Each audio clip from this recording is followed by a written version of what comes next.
Update: my mom abandoned me at my grandparents' house when I was 8 years old because her new family needed a home. But now I asked them to leave my house. Part 2. I stood there like an idiot for a few more minutes and then left a note for mom on the table. I asked her to call me back. She called me back the next day and I told her about the prayer ceremony. She remained silent for a minute and then said she couldn't go because she had to take Brenda to a checkup. That was a failure. I mean, I could have said I would try, but she rejected it immediately. It was disappointing. I responded sarcastically, yes, of course, she's your priority. We're nobody to you. Good luck. I found that narcissistic woman and her bastard son. She was mad because I used that word. I said, why should I be nice to her when she was so nasty to me? I know she mocked my emotions to defend her. Mom said it was natural for her to get angry. You can't talk about the dead in front of a pregnant woman. You are as insensitive as your dead father.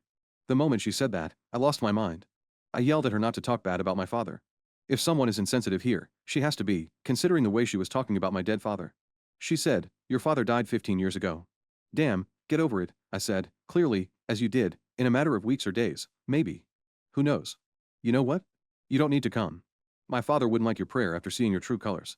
I hung up the phone after saying this. That same day, I hired a lawyer and began the process of sending a legal eviction notice. It took the lawyer about 15 days to validate my father's will and send the notice to mom as expected. When the eviction notice came into her hands, she panicked. Apparently, she never thought I would go this far to exact revenge for not attending my father's prayer ceremony. I laughed at her message in the voicemail and blocked her. When she couldn't contact me anywhere, she showed up at my house. I wasn't there at the time. Oh yes, I am living with my grandparents again until I reorganize my life. My mother asked my grandparents to convince me to withdraw the eviction notice. My grandparents are quiet and kind people, that's why they didn't kick her out. They said they have nothing to say about it, it's my property, and I can do whatever I want. Fair enough. She didn't like the answer and blamed my grandparents for raising me as a real spoiler. I was smoking when she said that. I asked my grandmother why she didn't say anything to my narcissistic mother. My grandmother said, we don't want to mess with a woman. So I said, I want to mess, and now I'm not going to let them live in my house for another day. I gave them the eviction notice according to the country's tenant law. Although they are not tenants, they are not paying me any rent. Plus, I am the one who pays property taxes every year, so legally, I have the right to kick them out immediately. My grandparents are God-fearing people. They convinced me to wait, otherwise, I was determined to evict them at that very moment.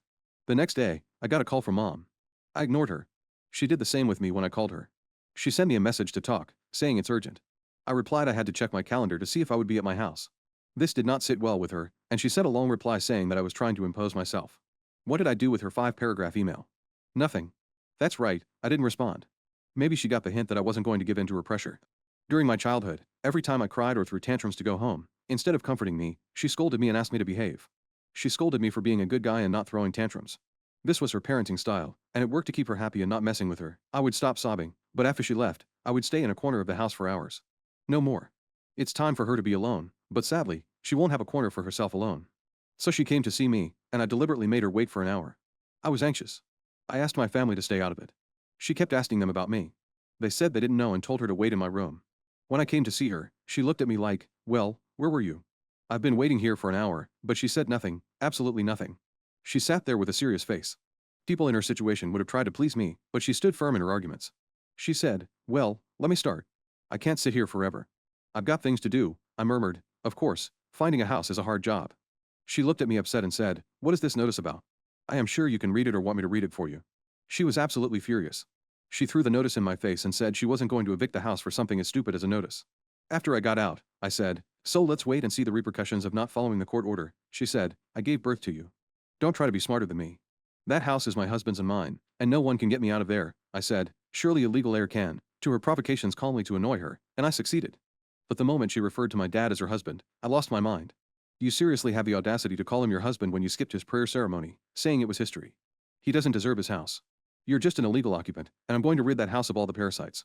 She got up and said she had finished being nice to me and now she would have to deal with her lawyer. I laughed and said, clearly, go ahead. We still have 20 days left. Let's see what he pulls out of his sleeve. Update 2. I got the house after much conflict. As I mentioned in my previous post, I gave mom and her family a 30-day notice to vacate the house. She came to me and tried to distort the whole situation. I stopped her and left. The next series of events was nothing more than pure narcissism on their part. Can you believe that her stepdaughter Brenda came running up to me and, on top of that, threatened to file a harassment complaint against me? She was leaving her pregnancy victim letter as if to say, I can do whatever I want because I have a child inside me. I said, woman, pregnancy is not a pass to get away with everything. She tried to mess with me until we showed her the cameras set up around the house. I said, if you set foot here again, I'm going to have you arrested. Then my mother came to defend her beautiful stepdaughter. She accused me of mentally abusing and torturing a pregnant woman. Brenda said she was going to sue me for this. I said clearly, let the judge decide. According to the camera footage, when she couldn't let off steam, she calmed down, started sobbing, and said, "I was wrong to raise you to become a selfish person." She started blaming herself for not raising me properly. In fact, she put my late father in the middle and said it was her fault for dying so early and not giving me a proper upbringing. And I told her, "Now you can check for a part 3 by pressing share and more."